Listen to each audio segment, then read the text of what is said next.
ഈ ജീവിത യാത്രയിൽ ഏകനല്ല, നിൻ കൂടെന്നും വന്നിടും യേശുനാഥൻ. ഈ ജീവിത യാത്രയിൽ ഏകനല്ല, നിൻ കൂടെന്നും വന്നിടും യേശുനാഥൻ. ദുർഘടമേടുകൾ നിരപ്പാക്കുവാൻ ശക്തരാം ദൂതന്മാർ ഉണ്ടെനിക്ക്. ദുർഘടമേടുകൾ നിരപ്പാക്കുവാൻ ശക്തരാം ദൂതന്മാർ ഉണ്ടെനിക്ക്.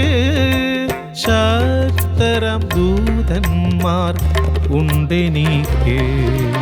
മാധുര്യമേ ദൈവസ്നേഹം, മാറാത്തതാം നിത്യസ്നേഹം. ഒട്ടും സമയം പാഴാക്കാതെ ദൈവവചന ചിന്തയിലേക്ക് നമ്മുടെ ശ്രദ്ധയെ കൊണ്ടുവരാം. യോഹന്നാന്റെ സുവിശേഷം 11-ാം അധ്യായത്തിന്റെ 3, 4, 5 തിരുവചന ഭാഗങ്ങൾ വായിക്കാം.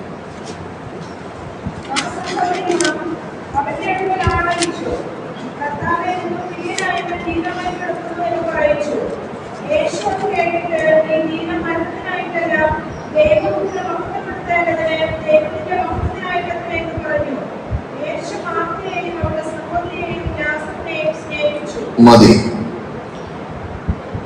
ഈ തിരുവചന ഭാഗങ്ങൾ നമുക്കെല്ലാവർക്കും സുപരിചിതമായ തിരുവചന ഭാഗങ്ങളാണ്. എന്നാൽ ഈ വചനത്തിൽ നിന്നുകൊണ്ട് മാറ്റമില്ലാത്ത തിരുവചനം നമ്മോട് പ്രബോധിപ്പിക്കുന്ന ചില ചിന്തകൾ നിങ്ങളുമായിട്ട് പങ്കുവയ്ക്കുവാൻ കർത്താവിൽ ശരണപ്പെടുകയാണ്. നമ്മളെല്ലാവരും ദൈവത്തിന്റെ പക്കൽ നിന്ന് അനുഗ്രഹം പ്രാപിപ്പാൻ അല്ലെങ്കിൽ വിടുതൽ പ്രാപിപ്പാൻ ആഗ്രഹിക്കുന്നവരാണ് ദൈവമക്കൾ എന്ന് അവകാശപ്പെടുന്ന എല്ലാവരും. എന്നാൽ ഇവിടെ പരിശുദ്ധ ആത്മാവ് രേഖപ്പെടുത്തി വെച്ചിരിക്കുന്ന വാക്കുകളെ നിങ്ങളൊന്ന് ശ്രദ്ധിക്കണം. കർത്താവേ, നിനക്ക് പ്രിയനായവൻ ദീനമായി കിടക്കുന്നു. അടുത്ത തിരുവചന ഭാഗങ്ങളിൽ യേശു പറയുന്ന വാക്ക് ദൈവപുത്രൻ മഹത്വപ്പെടേണ്ടതിന് ദൈവത്തിന്റെ മഹത്വത്തിനായിട്ടത്രേ എന്ന് പറഞ്ഞു. അടുത്ത വാക്ക് വീണ്ടും പറയുന്നു, യേശു മാർത്തയെയും അവളുടെ സഹോദരിയെയും ലാസറിനെയും സ്നേഹിച്ചു. സ്നേഹിക്കുന്ന ഒരു വ്യക്തിയിൽ നിന്ന് പെട്ടെന്ന് മറുപടി ലഭ്യമാകണം എന്നാണ് നമ്മുടെ ആഗ്രഹം. താമസിച്ചു കഴിഞ്ഞാൽ നമ്മൾ പറയും എന്തില്ല. സ്തോത്രം. അത് ഉറക്കെ പറയണം, അതൊക്കെ പറയരുത്. എന്നാൽ ഇവിടെ ദൈവനാമ മഹത്വത്തിന് വേണ്ടി കർത്താവായ യേശു ക്രിസ്തു ആരെന്ന് അറിയുവാൻ വേണ്ടി മരിച്ചതിന് ശേഷം ദീനമായി കിടക്കുന്നു എന്നറിഞ്ഞ് മരണം നടന്നതിന് ശേഷവും ചില ദിനങ്ങൾ വെയിറ്റ് ചെയ്യുകയാണ്. സ്തോത്രം. എന്നെ കേൾക്കുന്ന ദൈവമക്കൾ, ദൈവിക വിടുതലിന് വേണ്ടി അല്ലെങ്കിൽ ദൈവിക പ്രവർത്തിക്ക് വേണ്ടി പലപ്പോഴും നാം നമ്മെ ഏൽപ്പിച്ചു കൊടുക്കാറില്ല. അതിന് മനസ്സുള്ളവരല്ല പലപ്പോഴും. സഹിക്കാൻ എത്ര പേർ തയ്യാറാകാറുണ്ട്? വചനം പറയുന്നത് സഹിക്കുന്നു എങ്കിൽ അത് വചനം പറയുന്നതല്ലേ, എനിക്കതുമായിട്ടൊരു ബന്ധമില്ല. വചനം പറയുന്നത് അങ്ങനെയാണ്. കഷ്ടത ഏൽക്കുവാനൊരു വരമായി ദൈവമക്കൾക്ക് നൽകിയിട്ടുണ്ട് എന്ന് വചനം പറയുന്നുണ്ട്. സ്തോത്രം. ഇതെല്ലാം തിരുവചനം പറയുന്നതാണ്. പക്ഷേ അത് നമുക്കെന്തില്ല, അതുമായിട്ട് ഒരു ബന്ധവുമില്ല. ഇന്നത്തെ പെന്തക്കോസുകളോ അങ്ങനെയാണ്. വിശ്വാസം ഉണ്ടോ എന്ന് ചോദിച്ചു കഴിഞ്ഞാൽ വിശ്വാസം ഉണ്ടെന്ന് പറയും. ഒരു നെഞ്ചുവേദന വരണം വിശ്വാസം കാണണമെങ്കിൽ. സ്തോത്രം. എന്നാ നെഞ്ചുവേദന വന്നു കഴിഞ്ഞാൽ എത്രയും പെട്ടെന്ന് എന്ത് ചെയ്യും? കുത്തിരുന്ന് കുറച്ചു നേരം പ്രാർത്ഥിക്കാൻ ആരെങ്കിലും പറയുമോ? അങ്ങനെ ആരെങ്കിലും പറയുകയാണെങ്കിൽ പറയാൻ വട്ടാണെന്ന് പറയും. സ്തോത്രം. എന്നാൽ ഇവിടെ യേശു സ്നേഹിച്ച കുടുംബം, വ്യക്തിപരമായി ബന്ധമുള്ള കുടുംബം, കർത്താവിനെ ആ പ്രയാസവേളയിൽ അറിയിച്ചതായ സഹോദരിമാർ, അത് കേട്ടിട്ട് കർത്താവ് ഇരുന്ന സ്ഥലത്ത് തന്നെ ചില ദിനങ്ങൾ പാർക്കുകയാണ്. സ്തോത്രം. ഇന്ന് പകലിൽ നമ്മൾ ഈ തിരുവചന ഭാഗം ശ്രദ്ധിക്കുമ്പോൾ നമ്മുടെ ജീവിത യാത്രയിൽ ഈ വചനവുമായി എന്തെങ്കിലും ബന്ധമുണ്ടോ എന്ന് ഒന്ന് പരിശോധിക്കണം. സ്തോത്രം. അപ്പോസ്തല പ്രവൃത്തി 27-ാം അധ്യായത്തിൽ അപ്പോസ്തലനായ പൗലോസിനെ നമുക്ക് അവിടെ കാണുവാൻ കഴിയും. അതിൽ ദൈവാത്മാവ് രേഖപ്പെടുത്തിയിരിക്കുന്ന തിരുവചന ഭാഗങ്ങൾ നിങ്ങളൊന്ന് ശ്രദ്ധിക്കണം. 27-ന്റെ 22, 23, 24, 25 വാക്യങ്ങൾ ഒന്ന് വായിച്ചേ.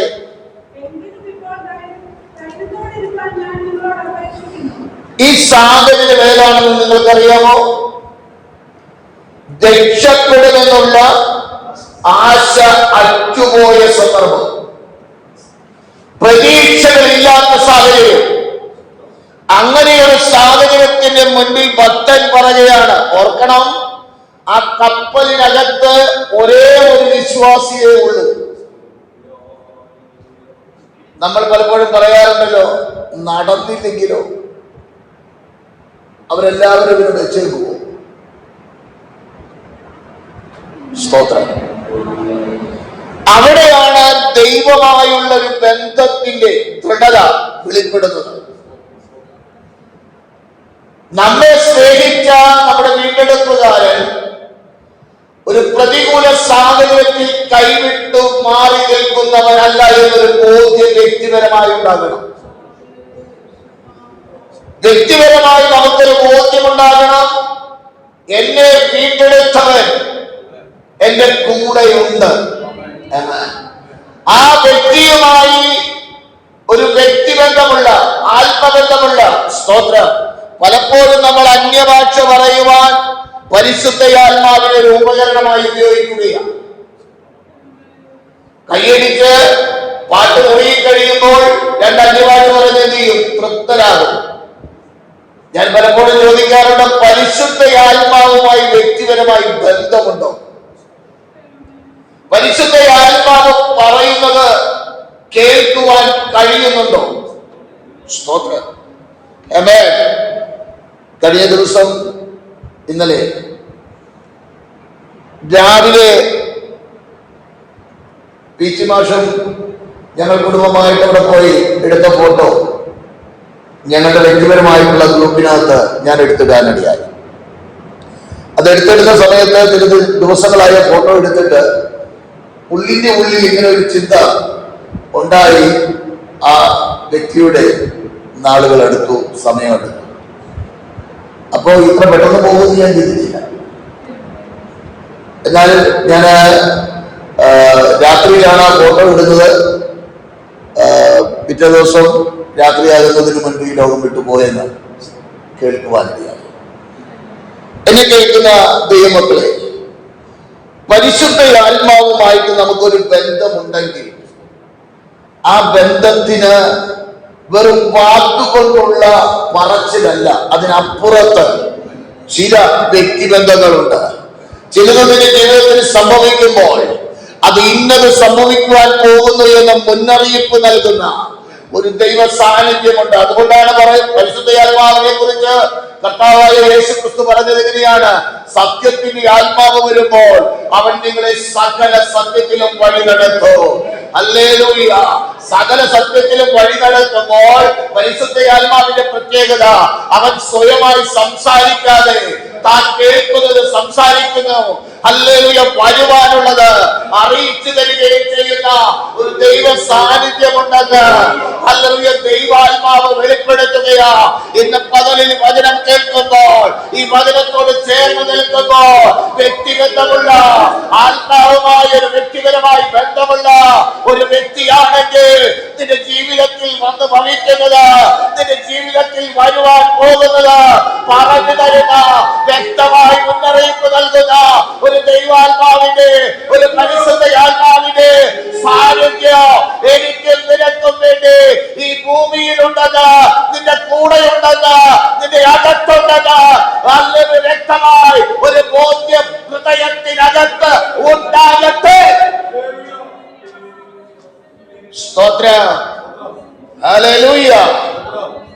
അപ്പോൾ ചില നിർദ്ദേശങ്ങൾ ഹൃദയത്തിനകത്ത് ദൈവാത്മാവ് തരുമ്പോൾ അതിനെ അവഗണിക്കാതെ അത് ഏറ്റെടുത്തുകൊണ്ട് അതിനോട് ചേർന്ന് യാത്ര ചെയ്യുവാൻ നാം തയ്യാറാകുന്നുവെങ്കിൽ ആപത്തിൽ നിന്ന് വിടുവിക്കപ്പെടുന്ന, അനർത്ഥങ്ങളിൽ നിന്ന് വിടുവിക്കപ്പെടുന്ന, പല പ്രയാസങ്ങളിൽ നിന്ന് വിടുവിക്കപ്പെടുന്ന ആ ദൈവത്തിന്റെ കരുതൽ അനുഭവിക്കാൻ കഴിയും എന്നുള്ളത് ഒരു യാഥാർത്ഥ്യമാണെന്ന് ഇന്ന് പകലിൽ വിളിച്ചു പറയുകയാ. ദൈവമക്കളെ നമ്മെ വിളിച്ച ദൈവം വിശ്വസ്തനാണ്. അവൻ കൈവിടുന്ന ദൈവമല്ലേ, ഇട്ടേച്ച് പോകുന്ന ദൈവമല്ലേ. നിനക്ക് വേണ്ടി രക്തം നൽകി ശത്രുവിന്റെ കയ്യിൽ നിന്ന് ശത്രുവിന്റെ പദ്ധതികളെ തകർത്തെറിഞ്ഞുകൊണ്ട് നിന്റെ വീണ്ടെടുത്തവന് നിന്നെ കുറിച്ച് പ്രത്യേകമായ ഒരു പദ്ധതി പ്ലാൻ ഉണ്ടെന്ന് ഇന്ന് പകൽ ഹൃദയത്തിനകത്ത് ഒരു ഉറപ്പുണ്ടാകട്ടെ. അന്ധകാര ശക്തി എത്ര വരെ വാദിച്ചാലോ അതിന്റെ മാറ്റത്തിൽ നിനക്ക് വേണ്ടി നിലകൊള്ളുന്ന ഒരു ഉടമസ്ഥ ഉണ്ട്.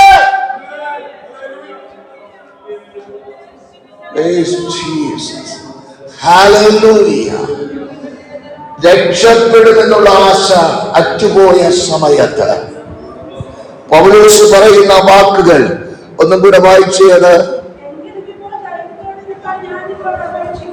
ആ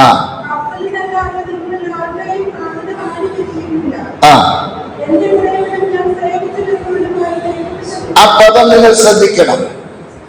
എന്റെ ഉടയവൻ വല്ലപ്പോഴുമല്ല, നിരന്തരമായി ബന്ധമുള്ള ഒരു ഉടമസ്ഥൻ എനിക്കുണ്ട്. ഹല്ലേലൂയ. ഞായറാഴ്ച വരുമ്പോഴല്ല, വെള്ളിയാഴ്ച വരുമ്പോഴല്ല, നിരന്തരമായി ഞാൻ സേവിച്ചു നിൽക്കുന്ന എന്റെ ഉടയവനെന്ന് പൗലോസ് ധൈര്യത്തോട് കൂടെ പറയുകയാ.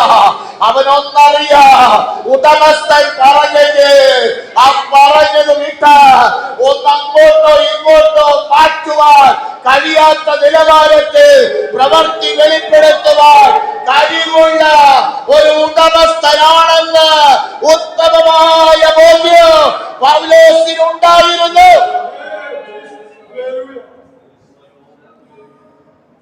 അത് വ്യക്തിബന്ധത്തിന്റെ ആഴത്തെ ഊട്ടി ഉറപ്പിക്കുന്ന ഒന്നാണ്. എന്നിട്ട് അവിടെ പറയുന്ന വാക്കുകൾ ഹല്ലേലൂയ, അവൻ വളരെ കൃത്യതയോടുകൂടെ പറയുകയാണ്. ദൈവത്തിന്റെ ദൂതൻ ഈ രാത്രിയിൽ എന്റെ അടുക്കൽ വന്നു നിന്നു, പൗലോസേ ഭയപ്പെടരുത്, നീ കൈസരുടെ മുൻപിൽ നിൽക്കേണ്ടതാകുന്നു. നിന്നോട് കൂടെ യാത്ര ചെയ്യുന്നവരൊക്കെയും ദൈവം നിനക്ക് ദാനം ചെയ്തിരിക്കുന്നു എന്ന് പറഞ്ഞു. അതുകൊണ്ട് പുരുഷന്മാരെ ധൈര്യത്തോടെ ഇരിപ്പിൻ, എന്നോട് അരുളി ചെയ്തതുപോലെ തന്നെ സംഭവിക്കും എന്ന് ഞാൻ ദൈവത്തെ വിശ്വസിക്കുന്നു.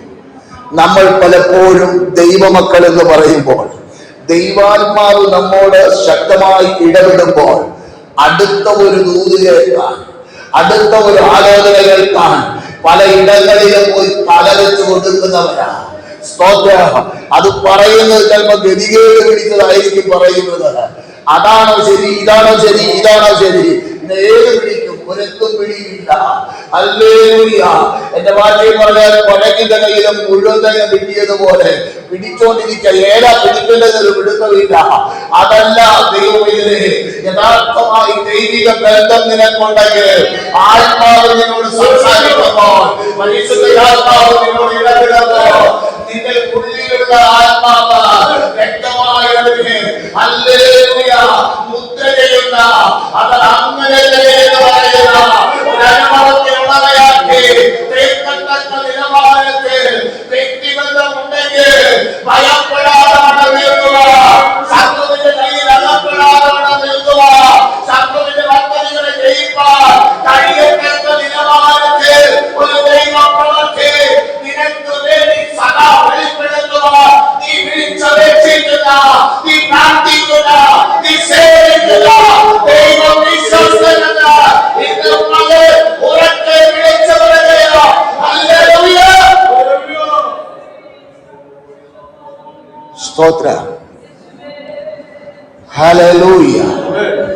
ദൈവമക്കളെ, ക്രിസ്തീയ ജീവിതം സന്തോഷമായി മാറണമെങ്കിൽ വ്യക്തിപരമായ ബന്ധത്തിന് ഉടമയായി മാറണം. എന്നാൽ സാഹചര്യം പ്രതികൂലമാകട്ടെ, അത് ഏതവസ്ഥയുമാകട്ടെ, അത് നമ്മുടെ ദൈവത്തിന് എന്തല്ല, വിഷയം അല്ല. സ്തോത്രം. നമ്മൾ അനുകൂലമായിരിക്കുമ്പോൾ വിശ്വസിപ്പാൻ നമ്മൾ മിടുക്കരാണ്. സ്തോത്രം പറയാനും മിടുക്കരാണ്. ദൈവം പ്രവർത്തിക്കുമെന്ന് പറയാനും മിടുക്കരാണ്. എന്നാൽ സാഹചര്യം അനുകൂലമല്ലാതിരിക്കുമ്പോൾ, പൗലോസ് അവിടെ രേഖപ്പെടുത്തിയിരിക്കുന്ന വാക്കുകൾ പോലെ, ആശ അറ്റുപോയ സന്ദർഭത്തിലും ഹല്ലേലൂയ, പൗലോസിന്റെ പരിശുദ്ധാത്മാവ് പൗലോസിന് നൽകിയ ഭാഷയിൽ എല്ലാം അസ്തമിച്ചു എന്ന് തോന്നുന്ന സന്ദർഭത്തിലും ഹല്ലേലൂയ, ആ സന്ദർഭങ്ങളിൽ ഇല്ല എനിക്കൊരു ഉടയവനുണ്ട്, ഇല്ല എനിക്കൊരു ഉടമസ്ഥനുണ്ട്, ഇല്ല ഞാൻ സേവിക്കുന്ന ഒരു ദൈവമുണ്ട് എന്ന് പറയുവാൻ കഴിയത്തക്ക നിലവാരത്തിൽ ഒരാത്മബന്ധമുള്ള വ്യക്തിയായി മാറട്ടെ. എന്നാൽ വ്യക്തിപരമായി ദൈവാത്മാവ് പറയുന്നത് തിരിച്ചറിയുവാൻ കൂടെ ഒരു പ്രാപ്തി നമുക്കുണ്ടാകണം. ദൈവാത്മാവ് പറയുന്നതാണോ അതോ കുഞ്ഞപ്പൻ പറയുന്നതാണോ എന്ന് എന്ത് ചെയ്യണം? 3 രീതിയിലാണ് ഒരു മനുഷ്യനോട് ബന്ധപ്പെടുന്നതായ ബന്ധങ്ങളുള്ളത്. ഒന്ന്, മാനുഷിക രീതിയിൽ നമുക്കൊരു ചിന്തയുണ്ട്, ഒരു വിചാരങ്ങളുണ്ട്. മറ്റൊന്ന്, ശത്രുവായ പിശാച് നിന്റെ ഹൃദയത്തിനകത്ത് കൊണ്ടുവന്നിരുന്ന ചിന്തകളുണ്ട്. ദൈവാത്മാവ് നിന്നോട് സംസാരിക്കുന്ന ഇടപെടലുകളുണ്ട്. ഇതിലെങ്ങനെ തിരിച്ചറിയും? ദൈവിക ഇടപെടൽ എങ്ങനെ തിരിച്ചറിയും? ഇത് ഇച്ചിരി ബുദ്ധിമുട്ടാണ്. അത് ദൈവിക ബന്ധം ഉണ്ടെങ്കിൽ മാത്രമേ അത് കഴിയൂ. ഒന്ന് നിങ്ങൾ ശ്രദ്ധിച്ചേ, ശമൂവേലിന്റെ പുസ്തകത്തിൽ വായിക്കണ്ട, അറിയാവുന്ന കാര്യങ്ങളാണ്. വലിയ കഷ്ടത്തിലായ ദാവീദിന്റെ അവസ്ഥ, അവന്റെ മുൻപിലുള്ള 600 പേര് അവനെ എറിയ കല്ലെടുത്ത് നിൽക്കുക. അങ്ങനെ ഒരു സന്ദർഭത്തിൽ എങ്ങനെ ദാവീദിന് ദൈവത്തിൽ ധൈര്യപ്പെടാൻ കഴിയും?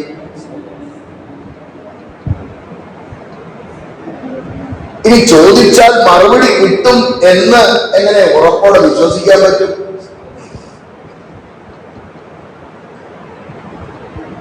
അവിടെയാണ് ദൈവിക ബന്ധത്തിന്റെ ആഴം വെളിപ്പെടുന്നത്. അവിടെ ദൈവാത്മാവ് രേഖപ്പെടുത്തിയിരിക്കുന്ന ദാവീദോ തന്റെ ദൈവമായ യഹോവയിൽ ധൈര്യപ്പെട്ടു. 2 ചോദ്യമാണ് അവൻ ചോദിക്കുന്നത് ദൈവത്തോട്. എല്ലാം നഷ്ടപ്പെട്ടിരിക്കുമ്പോൾ തോന്നുകയാണ്, ഞാൻ ഈ പ്രതികൂലത്തെ പിന്തുടരണം. നമ്മളായത് പറഞ്ഞതിന് അവന് വട്ട, അവന്റെ സ്വഭാവം ഇല്ല. അത് കാരണം കൊണ്ട് എല്ലാം നഷ്ടപ്പെട്ടിരിക്കുക, അല്ലെങ്കിൽ എവിടെയും അല്ലെങ്കിൽ പോകേണ്ടതല്ലേ, ദൈവത്തോട് ചോദിക്കുക, പ്രാർത്ഥിക്കാൻ കുത്തിരിക്കുക. ഇപ്പോഴാ പ്രാർത്ഥിക്കേണ്ട സമയം. നമ്മുടെ ചിന്തകൾ അങ്ങനെയാ, ഓട്ടം. അവസാനം ഗതി കഴിയുമ്പോൾ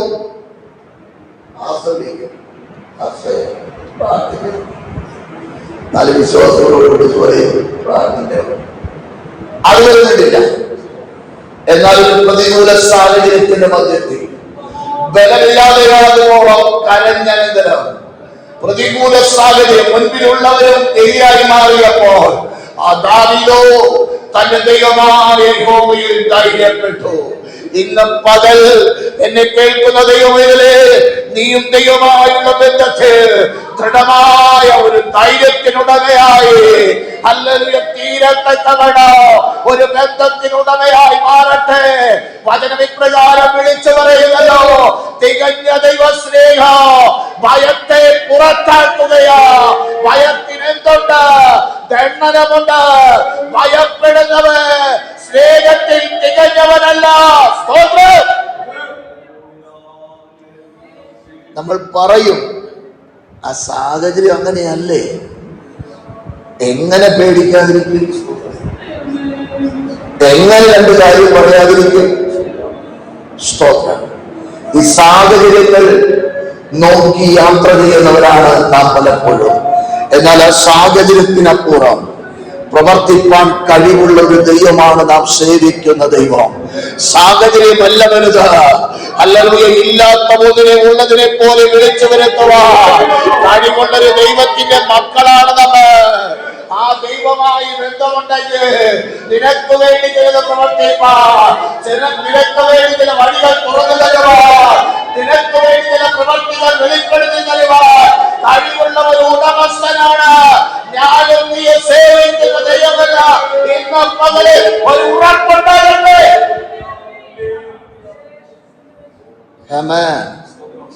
സ്തോത്രം. ഹല്ലേലൂയ. പൗലോസ് പറഞ്ഞ വാക്ക് നിങ്ങളൊന്ന് ശ്രദ്ധിക്കണം. അത് നടന്നില്ല എങ്കിൽ ഏതെങ്കിലും ഒരുത്തൻ ജീവനോട് ജയിച്ച പൗലോസിന്റെ അവസ്ഥ എന്തായിരിക്കും? അതൊന്ന് ചിന്തിക്കണം. അവനെ വെച്ചേ ഗ്രൂപ്പിനെ ചെറിയൊരു പ്രയാസം വരുമ്പോഴത്തേക്കും നമ്മൾ അയ്യം പിടിക്കുന്നവരാണ്. സ്തോത്രം. പിന്നെ ആരെന്ത് പറഞ്ഞാലും അങ്ങ് മണ്ടേ കയറില്ല. ഏകദേശം 14 ദിവസത്തോളം സൂര്യനെയോ ചന്ദ്രനെയോ കാണാതെ രക്ഷപ്പെടുമെന്നുള്ള ആശ അറ്റുപോയ പൗലോസ്. ഒരു ദിവസമല്ല, 2 ദിവസമല്ല, ഏകദേശം 14 ദിവസത്തോളം. അങ്ങനെ ആശ അറ്റുപോയ സമയത്താണ് അവന്റെ അടുക്കലേക്ക് ഉടമസ്ഥൻ വരുന്നത്. നമ്മളായിരുന്നെങ്കിൽ ഉടമസ്ഥനല്ല ആര് വന്നാലും നമ്മൾ അറിയില്ല, തിരിച്ചറിയില്ല. എന്നാൽ ഉടമസ്ഥനെ വ്യക്തമായി മനസ്സിലാക്കിയ പൗലോസ് അവൻ പറയുന്ന വാക്കുകളാണ്, എന്റെ ഉടയവൻ, എന്റെ ഉടയവൻ, എന്റെ ഉടയവൻ. നമുക്കൊരു ഉടയവനുണ്ടെന്നേ, നമുക്കൊരു ഉടമസ്ഥനുണ്ടെന്നേ, അനാഥനല്ലെന്നേ. സ്തോത്രം. ഹല്ലേലൂയ. ശത്രുവിനോട് പറയണം, പനപ്പിയായേ, ഞാൻ ഉടമസ്ഥനുള്ളവനാ, എനിക്കൊരു ഉടയവനുണ്ട്. ആ ഉടയവൻ അറിയാതെ എന്റെ ജീവിതത്തിൽ ഒന്നും സംഭവിക്കുകയില്ല. ആ ഉത്തമ ബോധ്യം ഉള്ളവരായി മുൻപോട്ട് പോകുവാൻ സ്വർഗത്തിലെ ദൈവം സഹായിക്കട്ടെ. ഈ ചിന്തകൾ നമ്മൾ ചിന്തിക്കുമ്പോൾ ഇതിനോട് ചേർത്ത് ഇയ്യോബിന്റെ പുസ്തകം 19-ാം അധ്യായത്തിലേക്ക് ഒന്ന് നമ്മുടെ ശ്രദ്ധയെ കൊണ്ടുവരാം.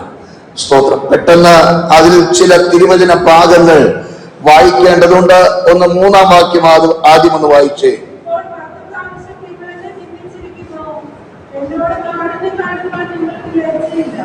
അവൻ പറയുകയാണ്, അവന്റെ അടുക്കൽ വന്നതായ സ്നേഹിതർ ഈ 19-ാം അധ്യായം ഒന്ന് നല്ലതുപോലെ ഒന്ന് വായിച്ച് ധ്യാനിക്കണം.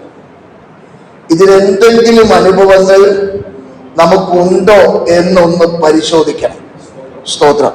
ഉണ്ടെങ്കിൽ അതിന്റെ മുൻപിൽ സമർപ്പണത്തോടുകൂടെ ശാന്തമായി ഇയ്യോബ് പറഞ്ഞതുപോലെ പറയാനൊരു തന്റെ ഇടവും വേണം. എത്ര പ്രാവശ്യം? 10 പ്രാവശ്യം ആമേൻ. ഇനി അതിന്റെ 14-ാം വാക്യം വായിച്ചേ.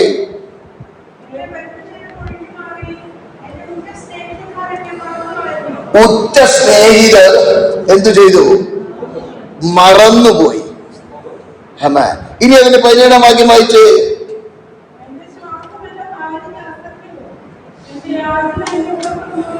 അവിടെ 2 കാര്യം പറയുന്നുണ്ട്. അവിടെ പറയുന്നത് ശ്വാസം വിടുന്നത് കൂടെ കിടക്കുന്ന പുള്ളിക്കാരത്തേക്ക് എന്താണ്? അസഖ്യമാണ്. സ്തോത്രം. അടുത്ത വാക്ക് പറയുന്നത് ഞാൻ എന്തെങ്കിലും ചോദിക്കുന്നത് എന്റെ വീട്ടുകാർക്ക് അറപ്പായി. ആമേൻ. സ്തോത്രം. ഇനി 19-ാം വാക്യം വായിച്ച്. അപ്പോ പ്രാണസ്നേഹിതരായിരുന്നവർ എന്ത് ചെയ്തു? വെറുത്തു. ഇങ്ങനെയൊരു അവസ്ഥ ഒട്ടനവധി ഉണ്ട്. ഞാൻ അതിന് പ്രധാനപ്പെട്ടതും മാത്രം നിങ്ങളോട് ഹൈലൈറ്റ് ചെയ്ത് പറഞ്ഞതാണ്. ഇതൊന്ന് 19-ാം അധ്യായം ഒന്നെടുത്ത് വായിച്ചു കഴിഞ്ഞാൽ ഒത്തിരി കാര്യങ്ങൾ അവിടെ ദൈവാത്മാവ് രേഖപ്പെടുത്തി വെച്ചിട്ടുണ്ട്. ഇയ്യോബിന്റെ അവസ്ഥ. സ്തോത്രം. ഇങ്ങനെ ഈ അനുഭവത്തിലായിരിക്കുമ്പോൾ അതിന്റെ 25, 26, 27 വാക്യം വായിച്ചേ.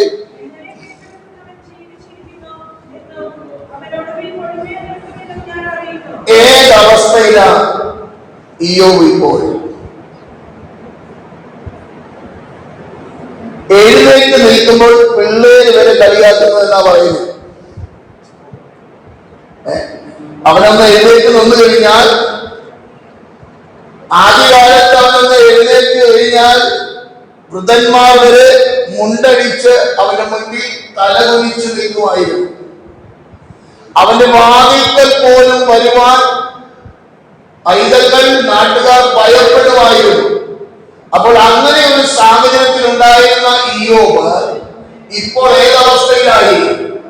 വളരെ പരിതാപകരമായ ഒരു സാഹചര്യത്തിലൂടെ കടന്നു പോവുകയാണ്. അവരെ കളിയാക്കുന്നവർ, നിന്ദിക്കുന്നവർ, പരിഹസിക്കുന്നവർ, അങ്ങനെ ഒരു വലിയൊരു സമൂഹത്തിന്റെ മുൻപിൽ അവൻ നിൽക്കുകയാണ്. സ്തോത്രം. അങ്ങനെ ആയിരിക്കുന്ന സന്ദർഭത്തിൽ അവൻ പറയുകയാണ്, എന്നെ വീണ്ടെടുക്കുന്നവൻ ജീവിച്ചിരിക്കുന്നു എന്നും അവൻ ഒടുവിൽ പൊടിമേൽ നിൽക്കുമെന്നും ഞാൻ അറിയുന്നു. വ്യക്തിപരമായ അവന്റെ അറിവാണ്. എന്നിട്ടവൻ പറയുന്ന വാക്ക് നിങ്ങളൊന്ന് ശ്രദ്ധിക്കണം. നമ്മൾ വാവിട്ട് കരയുന്നവരാണ് പലപ്പോഴും സാഹചര്യത്തിന്റെ മുന്നിൽ, വേദനകളുടെ മുന്നിൽ എന്തുകൊണ്ട് ഇത് വന്നു എന്ന് ചോദിക്കുന്നവരാ. ഇയ്യോബ് പലപ്പോഴും അവർ ചോദിച്ചിട്ടുള്ള സത്യമാ. എന്നാൽ ഇന്ന് പലർ ഇയ്യോബ് പറഞ്ഞതായ പ്രത്യാശയുടെ വാക്കുകൾ പറയുവാൻ എന്റെ ഭാഷയിൽ ചേർത്ത് പറഞ്ഞാൽ ഒരു തന്റേടമുണ്ടാകണം. നാലുകളിലൂടെ വഴക്കുണ്ടാക്കുവാൻ തന്റേടമല്ല, വർത്തമാനം പറയുവാൻ തന്റേടമല്ല, ദൈവിക ബന്ധത്തിൽ ഹല്ലേലൂയ തന്റേടത്തോടുകൂടെ പറയുവാൻ തക്കതായിരുന്നവാനത്തിൽ എന്റെ ഉടയവൻ ഞാൻ ഉദയമായ ഒരു ബന്ധമുണ്ട്, പരിശുദ്ധ ആത്മാവുമായ ഒരു ബന്ധമുണ്ട്. ആ ബന്ധമുള്ളിടത്തോളം കാലം ശക്തമായ വിശാലേ നിനക്ക് എന്റെ കുടുംബങ്ങളെ, തലമുറകളെ, എന്റെ മുന്നോട്ടുള്ള യാത്രയെ നിനക്ക് നടത്തുവാനോ തടയുവാനോ കഴിയുകയില്ല എന്ന് കാരണത്തോടെ പറയുവാൻ കഴിയട്ടെ.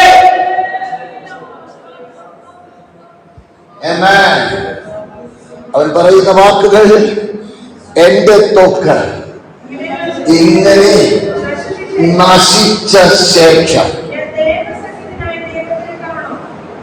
ഇത് പറയാനായിട്ട് എങ്ങനെ ഇയ്യോബിന് കഴിയും? അവിടെയാണ് ഇയ്യോബ് തന്റെ പ്രത്യാശയുടെ കുതുപടിയിൽ കയറി നിൽക്കുന്നത്. വേദനയുണ്ട്, അവന് പ്രയാസമുണ്ട്, പല നിലകളിലുള്ള പ്രതികൂല സാഹചര്യമുണ്ട്.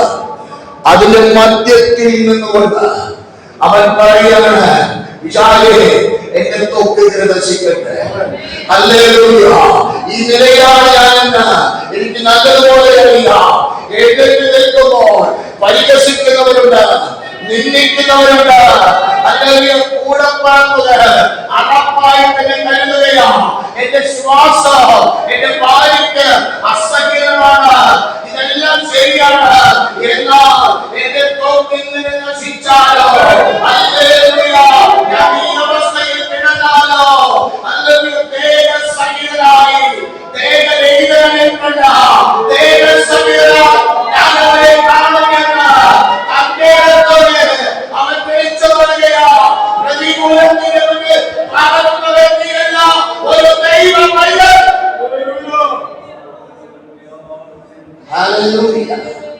പ്രതികൂലങ്ങളുണ്ടോ? ഉണ്ടെന്നേ. അതിന്റെ മധ്യത്തിൽ ധീരതയോടെ നിൽപ്പാൻ ഇടയാകത്തക്ക നിലവാരത്തിൽ ഒരാത്മ ബന്ധമുണ്ടാകണം. അടുത്ത വാക്യത്തിൽ പറയുകയാണ്, ഞാൻ തന്നെ. ആര്? ഞാൻ തന്നെ അവനെ കാണും. സ്തോത്രം.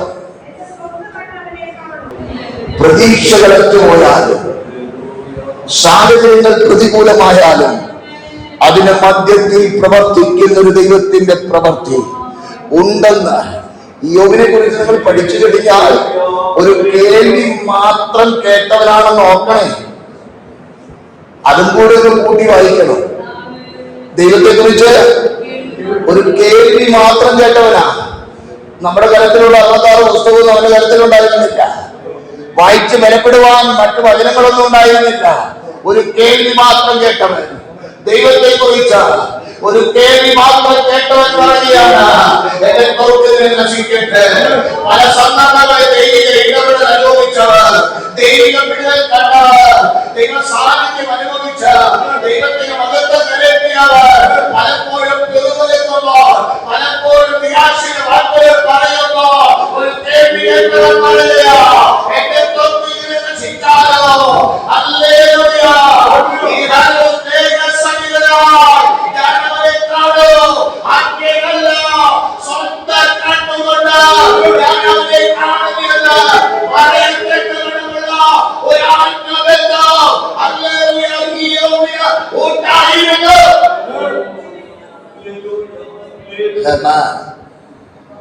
സ്തോത്രം. 19-9 വാക്യം ഒന്ന് വായിച്ചേ.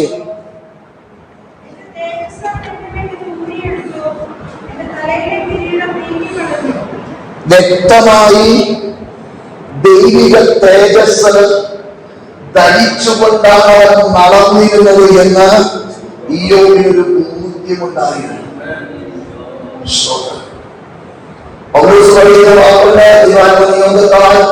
വക്രതയും കോട്ടവുമുള്ള തലമുറയുടെ നൽകി നിങ്ങൾ ആരാകണം?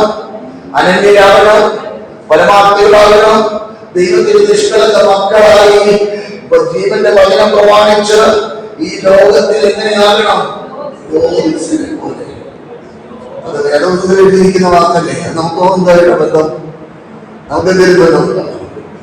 എന്നാൽ ഈയോ പറയുകയാണ്, അവൻ എന്റെ തേജസ് അവൻ എന്റെ മേൽ നിന്ന് ഊരിയെടുത്തു, എന്റെ തലയിലെ കിരീടം നീക്കിക്കളഞ്ഞു. വ്യക്തമായ ഒരു ബോധ്യമുണ്ടായിരുന്നു. അല്പകാലത്തേക്ക് ദൈവം എന്നെ ഒന്ന് ഹല്ലേലൂയ ചില ദൈവിക പ്രവർത്തികൾക്ക് വേണ്ടി വിട്ടുകൊടുക്കുക. ഹല്ലേലൂയ. എന്നാൽ അവനൊന്നറിയാമായിരുന്നു, ഇത് എന്നേക്കുമുള്ളതല്ല, ഇത് നശിക്കുവാനുള്ളതല്ല, ഇത് നാശത്തിന് വേണ്ടിയുള്ളതല്ല. വ്യക്തമായ ഒരു ബോധ്യമുണ്ടായിരുന്നു. എന്റെ തൊപ്പിയിൽ നശിച്ചാലോ, ദേഹസഹിതരായി സ്വന്തം കണ്ടുകൊണ്ട് ഞാൻ അവനെ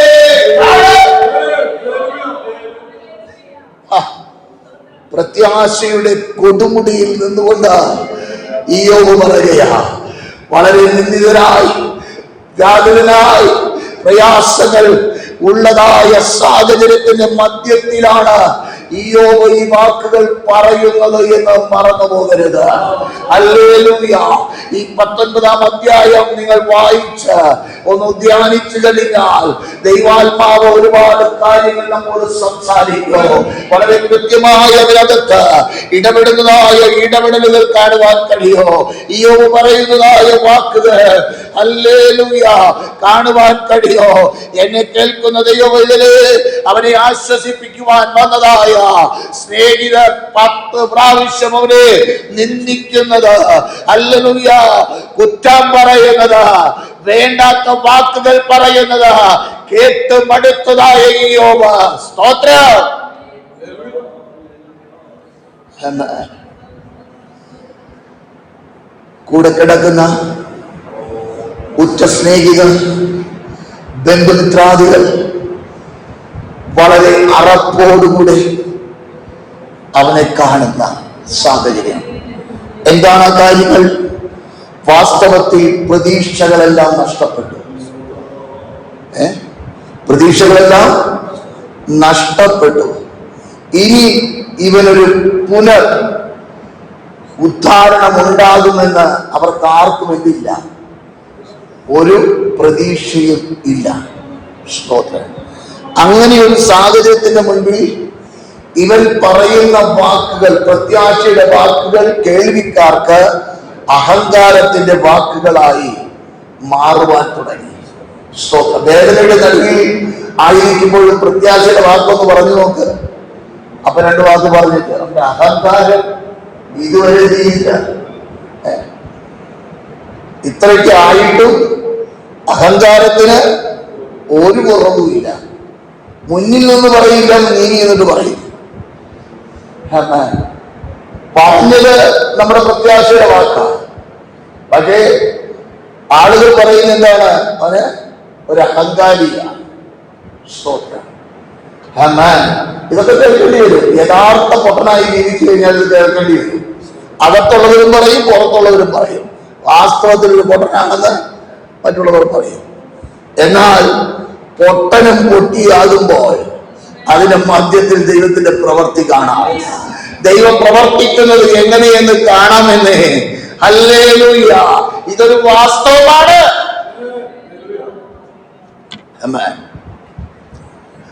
ഞാൻ പലപ്പോഴും പറയാറുണ്ട്, കാര്യം നടന്നാൽ പോലെ. ഒരു ചൊല്ലുണ്ടല്ലോ, അപ്പം തിന്നാൽ മതി, കുഴി നമ്മൾ എണ്ണാൻ പോകുന്നവരാ. കുഴി എന്നല്ല നമ്മുടെ പരിപാടി. നിനക്ക് ആവശ്യത്തിനോട് തിന്നേക്കെന്ന് പോയാൽ പോലെ. ഇതെവിടെന്നാ മേടിച്ച്, എങ്ങനെയാ മേടിച്ച്, എങ്ങനെയാ ഉണ്ടാക്കിയ, ഈ കാര്യങ്ങളൊക്കെ നമുക്ക് അറിഞ്ഞേ പറ്റും. അതിനു വേണ്ടി മാന്തി മാന്തി മാന്തി മാന്തി തീർന്നും പറഞ്ഞു എന്ത് ചെയ്യും? മാന്തിക്കൊണ്ടിരിക്കും. സ്തോത്രം പറഞ്ഞ് കിട്ടിയത് സന്തോഷത്തോടുകൂടി നിന്നേച്ച് പോയാൽ മതി. അത് ചെയ്യില്ല. ആ സ്വഭാവം നിർത്തണം. അത് നിർത്തിയിട്ട് ഉള്ളത് കൊണ്ട് തൃപ്തിപ്പെടുന്ന സ്തോത്രം ഒരനുഭവത്തിന് ഉടമയായി നമ്മൾ മാറണം. നാളെ നമ്മെ പോറ്റുവാൻ ആയുസ്സുണ്ടെങ്കിലല്ലേ നാളെ പോറ്റുവാൻ, നാളെ നമ്മെ നടത്തുവാൻ അവൻ മതിയായവനാണ്. സ്തോത്രം. ദൈവം നമുക്ക് വേണ്ടി കരുതിയിട്ടുള്ളത് പ്രാപിപ്പാൻ പ്രത്യേകിച്ച് പരിപാടികളൊന്നും വേണ്ട. വിശ്വസ്തയോടുകൂടെ ജീവിച്ചാൽ മതി. ദൈവവചനത്തോട് ചേർന്ന് നിന്നാൽ മതി എന്നേ അതത് സമയങ്ങളിൽ പ്രാപിപ്പാൻ കഴിയും. സ്തോത്രം. ഹല്ലേലൂയ. എന്നെ കേൾക്കുന്ന ദൈവമക്കളെ, ഞാൻ മനസ്സിലാക്കുന്ന ഒരു യാഥാർത്ഥ്യം നിങ്ങളോട് പകൽ വിളിച്ചു പറയാം. ഒരു ദൈവത്തിന്റെ ഒരു പദ്ധതി നിന്നിൽ നിറവേറുവാൻ ദൈവാത്മാവ് വ്യക്തിപരമായി നിന്നോട് ഇടപെടുന്നേ. ആ ഇടപെടൽ ദൈവികമാണോ എന്ന് മനസ്സിലാക്കുവാൻ കഴിയണം. അതാണ് പ്രധാനം. നമ്മൾ പലപ്പോഴും നമുക്ക് അനുകൂലമായ സാഹചര്യത്തെ നമ്മൾ ഉൾക്കൊള്ളും. ചില ബുദ്ധിമുട്ടാണെങ്കിൽ അത് ദൈവാത്മാവ് പറഞ്ഞാൽ ദൈവാത്മാവ് പറയുമ്പോൾ ദൈവവചന വ്യവസ്ഥ പ്രകാരം പറയും. മടങ്ങി വന്നാൽ ഞാൻ നിന്നെ എന്റെ മുൻപാകെ നിൽപ്പാൻ വീണ്ടും കൈക്കൊള്ളും. അവിടെ വ്യവസ്ഥയുണ്ട്.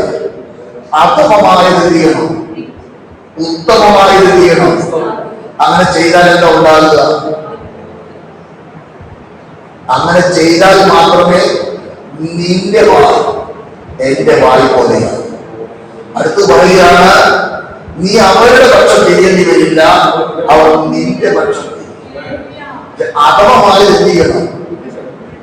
ഇച്ചിരി ബുദ്ധിമുട്ടുള്ള കാര്യമാണ്. നമ്മൾ രണ്ട് കാര്യം പറയാതിരിക്കും. അത് പറയുമ്പോൾ കൊണ്ടതരായിരിക്കും. അത് ആത്മ ശരി, നമുക്കത് ചെയ്യാം. ആദ്യം പറയുന്നത് മുഴുവൻ കൊണ്ടതരായി നിരാശവാക്കുകളായി അതും നിർത്തണം. അതരത്തിൽ നിന്ന് വരുന്നത് കത്ത കർത്താവ് പറഞ്ഞ വാക്ക് തന്നെ. നിങ്ങളുടെ വാക്ക് ഉവ് ഉവ് എന്നും ഇല്ല ഇല്ല എന്നുമായിരിക്കട്ടെ. ഇതിലധികമായത് ദുഷ്ടനിൽ നിന്ന് വരുന്നു. അപ്പോൾ ചില ഒരു അഡ്ജസ്റ്റ്മെന്റ് അതാരും മതിയാണ്. അത് നമുക്ക് പലപ്പോഴും തോന്നാറുണ്ടോ? പലപ്പോഴും തോന്നാറില്ല. ആ സാഹചര്യത്തിന് വേണ്ടി അങ്ങനെ പറഞ്ഞില്ലായിരുന്നെങ്കിൽ അവര് വേറെ എന്തെങ്കിലും ചിന്തിക്കും. അതുകൊണ്ടാണ് ഞാനന്ന് പറഞ്ഞത്. പക്ഷെ അത് പറഞ്ഞത് ആരുടെ വാക്കാണ്? ദൈവികമല്ല, അത് കുഞ്ഞപ്പന്റെ. അത് പറഞ്ഞു കഴിഞ്ഞിട്ട് വീണ്ടും എത്തിക്കും, കർത്താവ് എന്നെ സഹായിക്കുക എന്ന് പറഞ്ഞ് നമ്മൾ പ്രാർത്ഥിക്കും. അപ്പൊ അവിടെ ഒരു കുഞ്ഞപ്പൻ പറയാം, എന്നെ സഹായിക്കുന്നുണ്ട്, നിങ്ങൾക്ക് തരാമോ? ഇതാ പലപ്പോഴും ഉണ്ടാകുന്നത്. നിസ്സാരമല്ല, ഒരു ദൈവമൈതൽ. സ്തോത്രം. വചനം പറയുന്നത് നിങ്ങളുടെ വാക്ക് കൃപയോട് കൂടിയത്, ഉപ്പിനാൽ രുചി വരുത്തിയത്. സ്തോത്രം. അപ്പോൾ അങ്ങനെ ഒരു അനുഭവത്തിന് ഉടമയായി ജീവിപ്പാൻ വിളിക്കപ്പെട്ടവരാണ് നാം എന്ന വ്യക്തമായൊരു ബോധ്യം നമ്മുടെ ജീവിതത്തിൽ ഉണ്ടാകട്ടെ. ഇനി നമ്മൾ വായിച്ച കുറിവാക്യത്തിലേക്ക് മടങ്ങി വരാം. ഈ ചിന്തകൾ നമ്മുടെ ഹൃദയത്തിനകത്ത് വേണമേ. ആ തിരുവചന ഭാഗം ഒന്നും കൂടി വായിച്ച് 11-ന്റെ.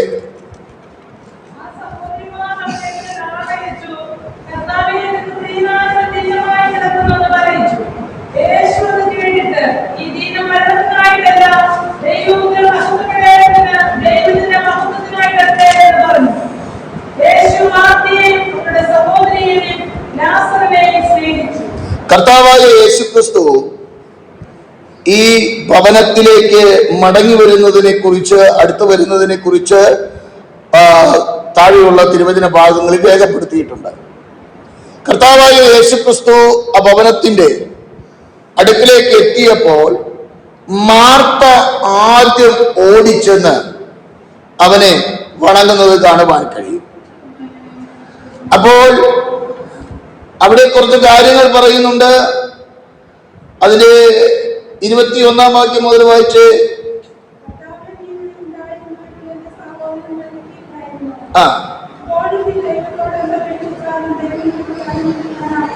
ഇതവിടെ ചുമ്മാ പറഞ്ഞതാ എന്റെ ഭാഷയിൽ. ഇതുപോലെ നമ്മൾ പലപ്പോഴും എന്ത് ചെയ്യുന്നത്, എന്താ കഴിച്ചാലും കിട്ടുമെന്ന് പറയും, പക്ഷേ അതെന്ത് ചെയ്യില്ല, ഉള്ളുകൊണ്ട്. ആ കൂട്ടത്തിലുള്ളവരാണോ നമ്മൾ? സ്തോത്രം. അപ്പോൾ കർത്താവ് പറയുന്ന വാക്കുകൾ അവിടെ താഴെ എഴുതി വെച്ചിട്ടുണ്ട്. ഉയർത്തെഴുന്നേൽക്കുമെന്ന് പറഞ്ഞു.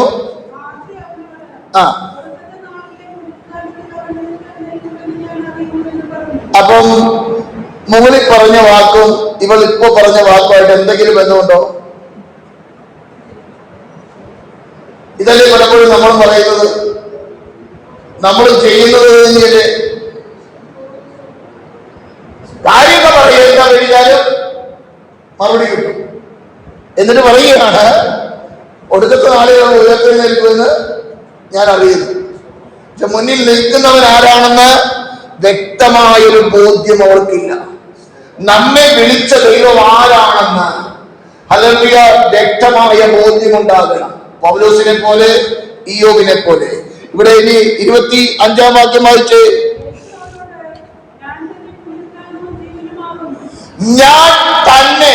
അപ്പൊ ഉടമസ്ഥൻ പറയുകയാണ്, ഞാൻ തന്നെ പുനരുദ്ധാനവും ജീവനും ആകുന്നു.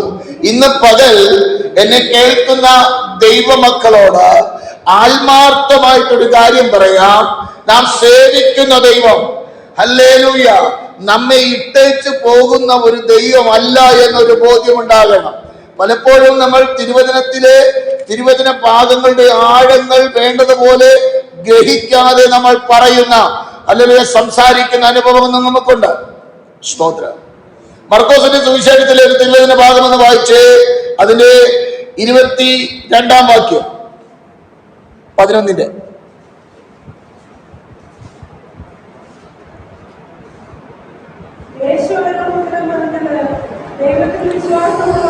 ദൈവത്തിൽ വിശ്വാസം ഉള്ളവരാകണം. ഒറ്റ വാക്കിൽ ഇവിടെ ഇരിക്കുന്ന ദൈവമക്കളോട് ഈ ഒരു ചോദ്യം ചോദിച്ചാൽ, ദൈവത്തിന് വിശ്വാസമുണ്ടോ? എടുത്ത വായിൽ പറയും ഉണ്ടെന്ന്. ഇല്ലെന്ന് ആരും പറയില്ല. പക്ഷെ അതിന് താഴെ പരിശുദ്ധ ആത്മാവ് രേഖപ്പെടുത്തി വെച്ചിരിക്കുന്ന ചില വാക്കുകളുണ്ട്. അതിന്റെ 24-ാം വാക്യം.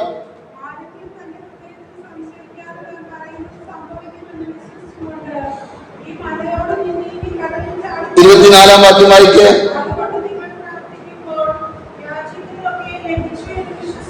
ഇങ്ങനെ ഒരു വിശ്വാസം നമുക്കുണ്ടോ?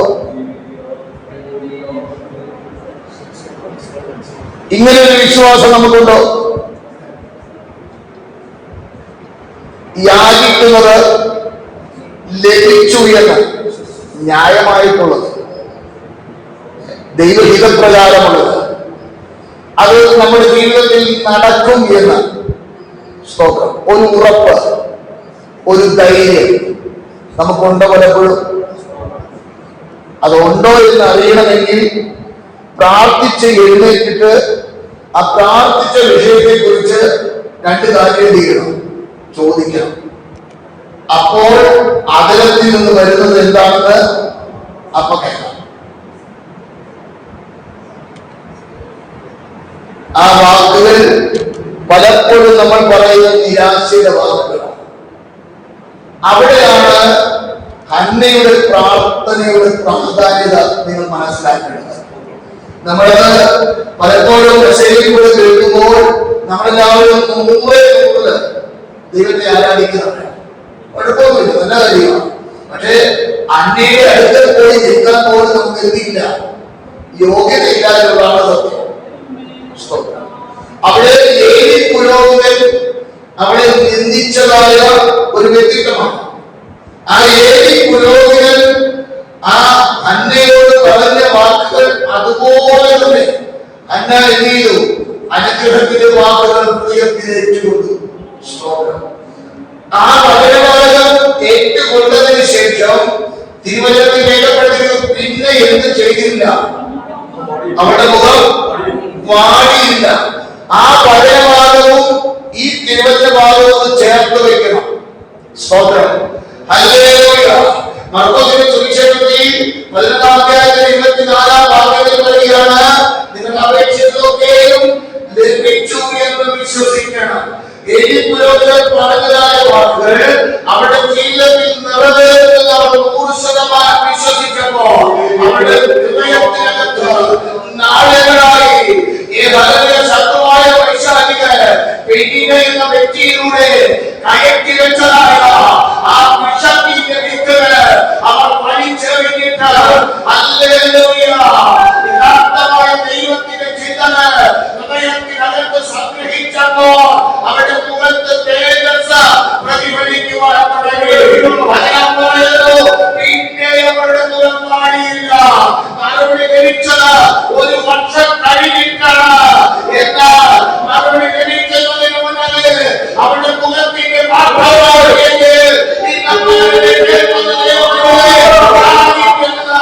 ലഭിച്ചു എന്ന് വിശ്വസിക്കുന്ന ഒരു മനസ്സ് നമുക്ക് ഉണ്ടായേ മതിയാവും.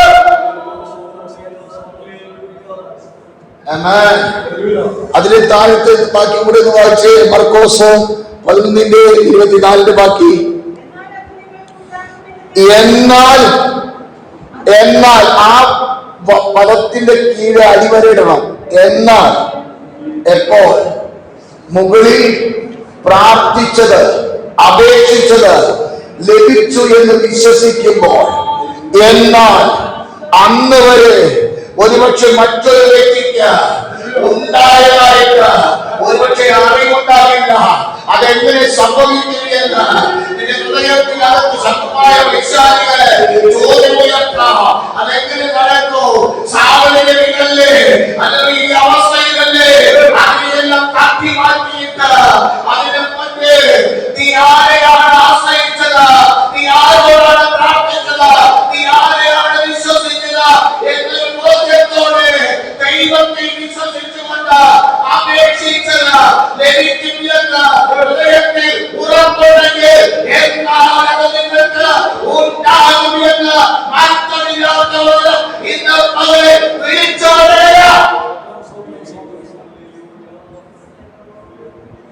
ആ വിശ്വാസമാണ് ഹന്നയുടെ ജീവിതത്തിൽ ഒരു തലമുറ ലഭിപ്പാൻ കാരണമായത്. ഇന്ന് പകൽ എന്നെ കേൾക്കുന്ന ദൈവവേദനേ, നമ്മുടെ വിശ്വാസത്തിന്റെ അളവ് വർദ്ധിക്കട്ടെ. ദൈവമായുള്ള ബന്ധം അതിന് ആഴങ്ങളിലേക്ക് ഇറങ്ങുവാൻ ഇടയാകട്ടെ. ഹല്ലേലൂയ. ന്യായമായ വാക്കാണ് മാർത്ത പറഞ്ഞത്. അവൾ പറഞ്ഞത് ആ സാഹചര്യത്തിന്റെ മുൻപിൽ ചിന്തിച്ചാൽ പറഞ്ഞത് എന്തല്ല, തെറ്റല്ല. കാരണം ലാസർ മരിച്ചു എന്ന് അവൾക്കറിയാം, കല്ലറയിൽ അടക്കം ചെയ്തു എന്ന് അവൾക്കറിയാം, ദിനങ്ങൾ കഴിഞ്ഞു എന്ന് അവൾക്കറിയാം. അവൾ പറയാണ്, നാറ്റം വെച്ച് തുടങ്ങി. ഹല്ലേലൂയ. മറിയം അത് തന്നെയാണ് അവനെ വിടുന്നത്, നാറ്റം വെച്ച് തുടങ്ങി. സ്തോത്രം. ഹല്ലേലൂയ. ഇന്ന് കേൾക്കുന്ന ദൈവമേ, ശത്രുവായവൻ നാറ്റം വെച്ചെന്ന് പറഞ്ഞാലോ, ശത്രുവായവൻ സാധ്യതയില്ലെന്ന് പറഞ്ഞാലോ, അതിന്റെ മധ്യത്തിൽ നിനക്ക് സാധ്യത നൽകുവാൻ, നിനക്ക് വേണ്ടി പ്രവർത്തിക്കാൻ അവസ്ഥകൾ എന്തുവാകട്ടെ, അല്ലെങ്കിൽ വിഷയം ഏതുവാകട്ടെ, ഡോക്ടർമാർ തള്ളിയതാകട്ടെ, തിരിയെടുത്ത് അല്ലെങ്കിൽ എഴുതി മാറ്റിയതാകട്ടെ, ഏതുവാകട്ടെ, നീ വാസ്തവമായി ദൈവസന്നിധിയോട് അടുത്തിരുന്ന ആ വിഷയത്തിന് മുൻപ് ഉടമസ്ഥനോട് കാര്യം അറിയിക്കുമ്പോ നിനക്ക് വേണ്ടി പ്രവർത്തിക്കാൻ കഴിവുള്ള ഒരു ഉടമസ്ഥനുണ്ടെന്ന് ഇന്ന് പകൽ മറക്കരുത്. ആ ഉടമസ്ഥൻ എതിരെയുള്ളവര അബ്രഹാം പറഞ്ഞ വാക്കുകൾ പറഞ്ഞാൽ, ഇല്ലാത്ത ഒന്നിനെ ഉള്ളതിനെ പോലെ വിളിച്ചുകൊണ്ടിരുന്ന കഴിവുള്ള ദൈവമാണ്.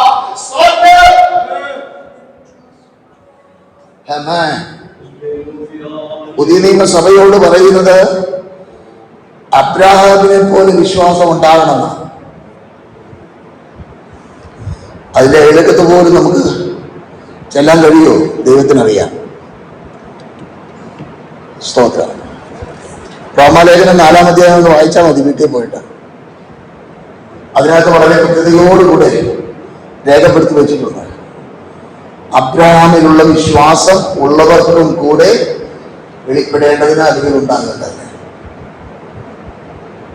അബ്രഹാം എന്താ വിശ്വസിച്ചത്? സ്തോത്രം. അബ്രഹാമിന്റെ കയ്യിൽ നമ്മൾ കൈപിടിച്ചുകൊണ്ട് നടക്കുന്ന വേദവസ്ഥ ഇല്ലായിരുന്നു. ഇയ്യോബിനെ പോലെ ഒരു കേൾവി മുന്നിൽ വന്നു എന്ന് പറഞ്ഞത് മാത്രമേ അവർ കേട്ടിട്ടുള്ളൂ.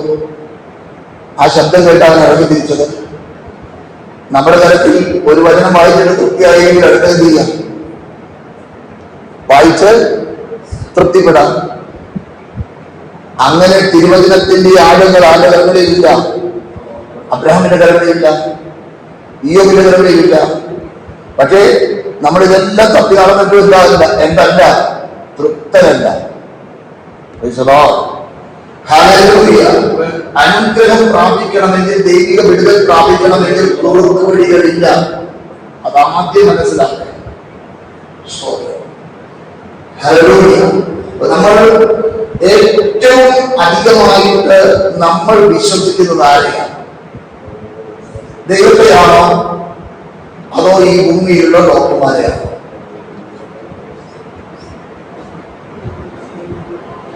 MBBS പഠിച്ചൊരു ഡോക്ടർ ബെഡിൽ നിന്ന് എഴുന്നേറ്റ് പറഞ്ഞു കഴിഞ്ഞാൽ എത്ര മാസമാണോ പറഞ്ഞ അത്രയും ദിവസം തീരും. അവിടെ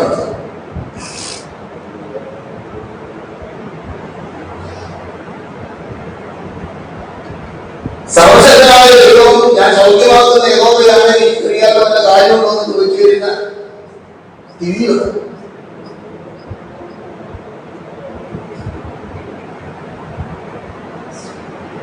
MBBS പറഞ്ഞാൽ പഠിച്ച ഡോക്ടർ പറഞ്ഞത് നമ്മൾ എന്ത് ചെയ്യും? അക്ഷരം പ്രതി ബാക്കി നിങ്ങൾ എന്ത് ചെയ്തു? വചനം പറയുന്നതോ?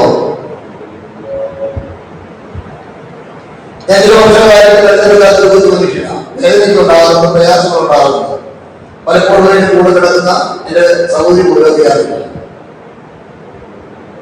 എന്നാൽ അവിടെ ചെറിയ വേദന ഉണ്ടായി കഴിഞ്ഞാൽ എല്ലാവരും അറിയും, നാട്ടുകാരറിയും, വീട്ടുകാരറിയും, മക്കളും അറിയും.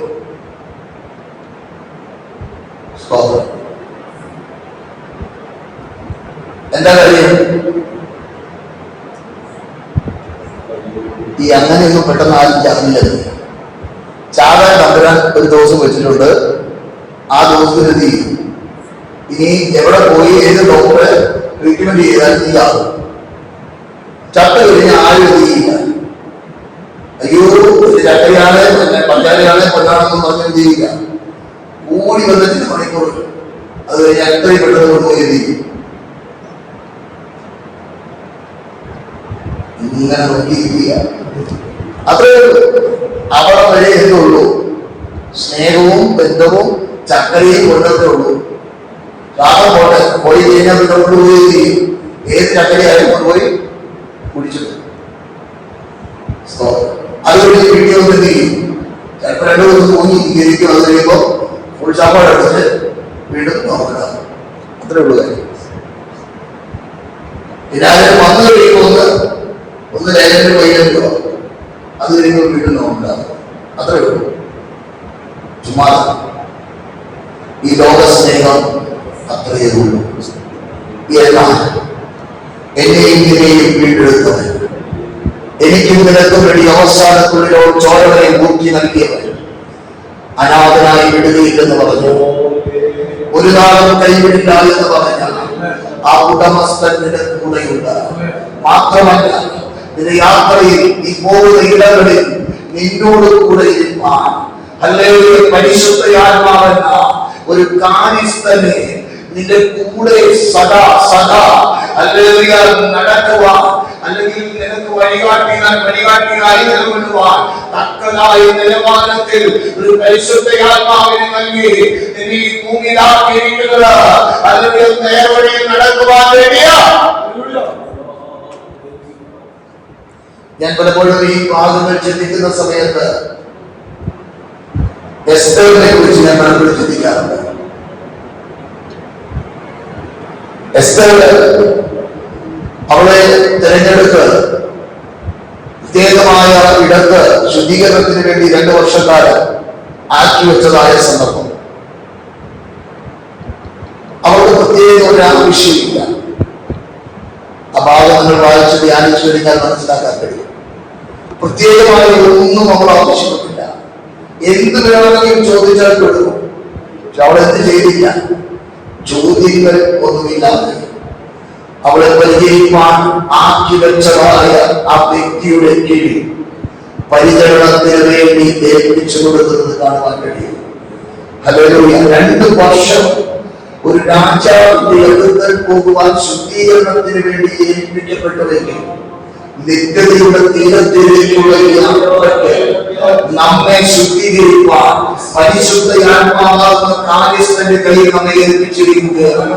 കാര്യസ്ഥൻ പറയുന്നതനുസരിച്ച് നമ്മെ ക്രമീകരിക്കാൻ ഏൽപ്പിച്ചു കൊടുത്താൽ അല്ലെങ്കിൽ നിത്യതയുടെ തീരത്ത് ശോഭിക്കുന്ന ഒരു വിളക്കോടെ നിൽക്കത്തക്കവണ്ണത്തിനെ പണിതെടുക്കുവാൻ പരിശുദ്ധയാത്മാവിന് കഴിയുന്ന ഇന്ന് പകരം ദൈവാത്മാവിനെ വിളിച്ചു ദൈവസന്നിധിയിൽ ഏൽപ്പിച്ചു കൊടുക്കേണ്ടതുപോലെ ഏൽപ്പിച്ചു കൊടുക്കുവാൻ വിധേയപ്പെട്ടവരാണ്, അല്ലെങ്കിൽ വിധേയപ്പെടേണ്ടവരാണ്. ആ ഓരോരുത്തരും എന്ന് മറക്കരുത്. അല്ലെങ്കിൽ നിങ്ങളുടെ മുന്നിൽ നിൽക്കുന്ന എളിയവനും തികഞ്ഞവരല്ല. എന്നാൽ പരിശുദ്ധയാത്മാവ് പറയുമ്പോ ഇത് ചെയ്യണമെന്ന് പറയുമ്പോ ഇവിടെ പ്രതികരിക്കണമെന്ന് പറയുമ്പോ മുഷ്ടി കാണിക്കാതെ ദൈവകടങ്ങളിലേക്ക് ഇതിനെ ഏൽപ്പിച്ചു കൊടുത്താൽ അല്ലെങ്കിൽ ദൈവം ആഗ്രഹിക്കുന്നത് പോലെ ഒരു ശോഭിക്കുന്ന വിളക്ക് പോലെ അല്ലെങ്കിൽ ഈ ദേശത്ത് പണിതെടുക്കുവാൻ പ്രാപ്തിയുള്ള ഒരു ദൈവത്തിന്റെ കരം നിനക്ക് വേണ്ടി സദാ ചലിക്കുന്നുണ്ടെന്ന് ഇന്ന് പകൽ മറക്കരുത്.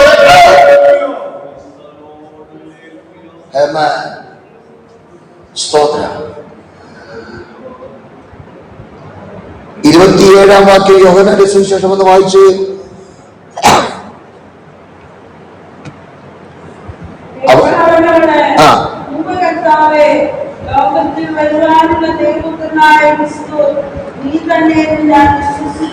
മാർത്ത ഇത് പറഞ്ഞിട്ട് അവിടുന്ന് സ്ഥലം കിട്ടും. നീ തന്നെയാണ് ലോകത്തിൽ വരുവാനുള്ള ദൈവപുത്രൻ എന്ന് ഞാൻ വിശ്വസിക്കുന്നു. അത് പറഞ്ഞിട്ട് സ്ഥലം വിട്ട് മറിയെ ഗുരു വന്നിട്ടുണ്ട് എന്ന് പറഞ്ഞ് വിളിക്കുകയാണ്. അവൾ വന്ന് കർത്താവിന്റെ പാദപീഠത്തിൽ വീണ് കിടക്കുന്നത് കാണുവാൻ കഴിയും.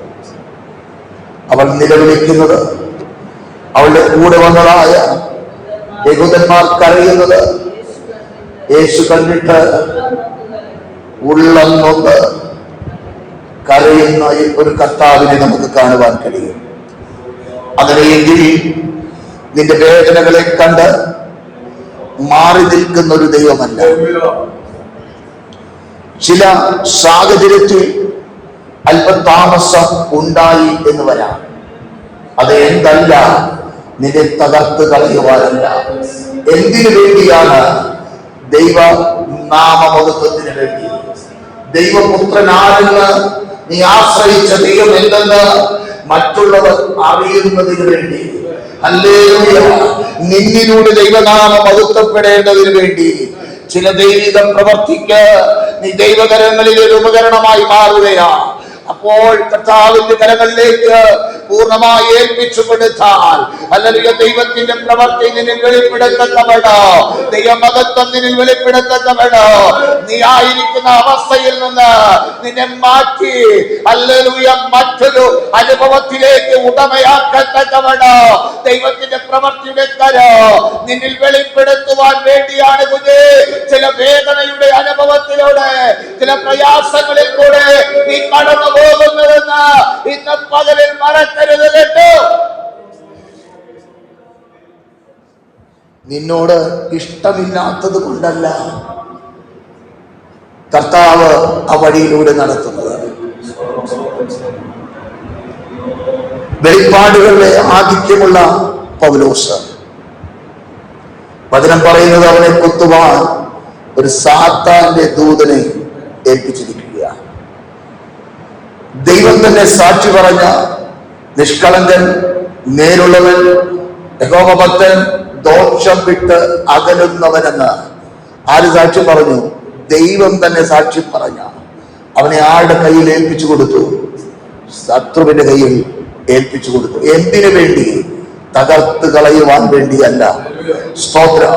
നിന്നിലൂടെ ദൈവമാരാണെന്ന് ഹല്ലേലൂയ വെളിപ്പെടുത്തുവാൻ വേണ്ടിയാണ്. യോബേ ഹല്ലേലൂയ വ്യക്തമായി നമുക്ക് വായിച്ച് മനസ്സിലാക്കുവാൻ കഴിയുന്ന ഒരു കാര്യമാണ്. അങ്ങനെയെങ്കിൽ ചില മേഖലയിലൂടെ കടന്നു പോകുമെങ്കിൽ ആ മേഖല തകർത്ത് കളയുവാനല്ല എന്നൊരു ബോധ്യം ഇന്ന് പകൽ ഹൃദയത്തിനകത്തുണ്ടാകട്ടെ. അല്ലെങ്കിൽ ആത്മാവുമായി നല്ലൊരു ബന്ധമില്ലായെങ്കിൽ ആ ബന്ധമുള്ള ഒരു വ്യക്തിത്വമായി മാറുവാൻ സ്വന്തത്തിലേക്കിടയാകട്ടെ. അപ്രകാരം ഒരു ബന്ധമുണ്ടെങ്കിൽ പറയുവാൻ കഴിയും, എന്റെ ഗുണയവർ, ഞാൻ സേവിച്ചു നിൽക്കുന്നവർ, എന്റെ അടുക്കൽ വന്ന് എന്നെ സഹായിപ്പാൻ പ്രാപ്തനാണ്. കേൾവി കേട്ട ഈയോബ് പറയുകയാണ്, ഹല്ലേലൂയ, എന്റെ തൊട്ടിൽ നശിക്കട്ടെ. ദൈവസന്നിധിയിലായ ദൈവത്തെ കാണൂ, അന്യനല്ല, സ്വന്തം കണ്ണുകൊണ്ട് ഞാൻ അവനെ കാണും. ഈയോബിന്റെ പുസ്തകം അവസാനിക്കുമ്പോൾ വാസ്തവമായി അവൻ ദൈവമായി സംസാരിക്കുന്നത് കാണാൻ കഴിയും. പൗലോസിന്റെ ജീവിതത്തോട് നമ്മൾ ചേർന്ന് നിൽക്കുമ്പോൾ എല്ലാവരും രക്ഷപ്പെട്ട് അക്കരെ എത്തിയ അനുഭവത്തിനുടമകളായത് കാണുവാൻ കഴിയും. എന്താണ് അതിന്റെ കാരണം? അവന്റെ അകലത്തിൽ നിന്ന് വന്ന വാക്കുകൾ, ആ വാക്കുകൾ അവൻ വിശ്വസിച്ചപ്പോൾ അത് മറ്റുള്ളവരോട് പറഞ്ഞു. ആ പറഞ്ഞതുപോലെ തന്നെ സംഭവിച്ചു. അവൻ പറയുന്ന വാക്കുണ്ട്, ഞാൻ ദൈവത്തെ വിശ്വസിക്കുകയാണ്, എന്നോട് അവൻ പറഞ്ഞതുപോലെ തന്നെ സംഭവിക്കും എന്ന ഒരു ഉറപ്പ് നമ്മുടെ ഹൃദയത്തിൽ ഉണ്ടാകട്ടെ. മാർത്തയെ പോലെ നമ്മൾ പരിതാപം പറയുന്നവരായി മാറരുത്. സ്തോത്രം. ന്യായമാണോ എന്ന് ചോദിച്ചു കഴിഞ്ഞാൽ സാഹചര്യത്തിന്റെ മുൻപിൽ ന്യായമാണെന്ന് തോന്നും. എന്നാൽ നിന്റെ അവസ്ഥകളെ കണ്ടുകൊണ്ട് നിന്റെ അടുക്കൽ കടന്നു വന്ന നാഥൻ ചില ദൈവിക പ്രവൃത്തി നിന്നിൽ വെളിപ്പെടുത്തുവാൻ വേണ്ടിയാണ്, നിന്നെ ഇല്ലാതെയാക്കുവാൻ വേണ്ടിയല്ല. ആ പ്രവൃത്തിക്ക് വേണ്ടി നമ്മെ ഏൽപ്പിച്ചു കൊടുക്കാം. ഈ മാറ്റമില്ലാത്ത വചനത്തിന്റെ ശക്തിയും മഹത്വവും നമ്മിൽ വെളിപ്പെടട്ടെ എന്നുള്ള പ്രാർത്ഥനയോട് ഞാൻ എന്റെ വാക്കുകൾക്ക് വിരാമമിടുകയാ. ഈ കേട്ടതായ വചനം നിങ്ങളുടെ ജീവിതത്തിൽ അനുഗ്രഹമാകുവാൻ വചനത്തിന്റെ മുൻപിൽ സമർപ്പണത്തോടെ ചേർന്ന് ചെല്ലാം ഈ വചനങ്ങളാൽ ദൈവം നമ്മെ സഹായിക്കട്ടെ. സമയം അനുവദിച്ചു തന്ന ദൈവത്തിനും ദൈവസഭയ്ക്കും നന്ദി പറഞ്ഞുകൊണ്ട് വാക്കുകൾ വിരമിക്കുന്നു. ദൈവം നമ്മെ അനുഗ്രഹിക്കട്ടെ.